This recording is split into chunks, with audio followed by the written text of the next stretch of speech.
this year for this bike. It's got the engine's got new shift cam, variable valve time, and it's got variable lift and duration. The frame's been quite heavily changed as well. It's got a new flex frame, as they call it, just different sort of flexibility and different settings in that sense. Electronic suspension. It's got less weight, more power, which I think you'll agree is exactly what they want.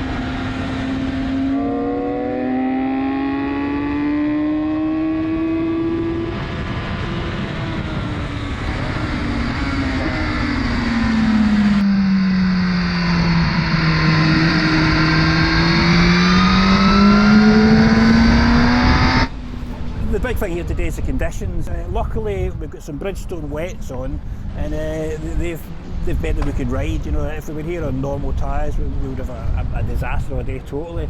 The morning was a bit of a total washout pretty much, but we go out in the afternoon, and you know, it's really impressive how the bike's dealt with these poor conditions. You know, it's been 207 horsepower is a handful at the best of times, but when there's wet patches, standing water, little tiny rivers running across the track, you know, that's when you're really up against it. 10-15 years ago, if you'd been riding a litre bike, you know, you'd be picking yourself at the gravel trap easily, I think.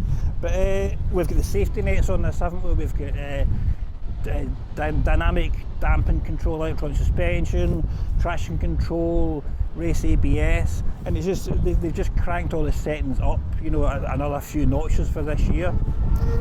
So the combination of the Bridgestone wets and the massive safety net of having all those electronics there meant that we survived the day, which is a benefit, obviously.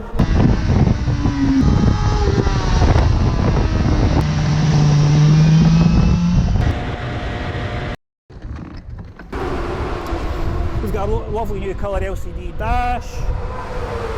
The bikes we're riding have been the M Sport bikes, and they've got carbon wheels, which is quite impressive considering the price. I mean, 19 grand I think for the M Sport version of this bike, and to get the carbon wheels for that is quite impressive.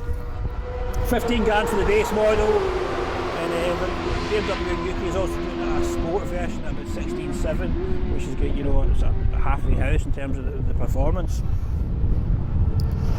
It would be nice to ride this in dry conditions to get the full flavour of it.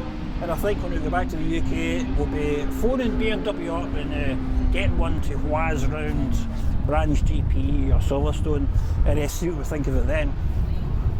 In the meantime, it's a thumbs up from Estoril. The electronics, the Bridgestone wets have meant we've saved the day from what could have been a bit of a disaster.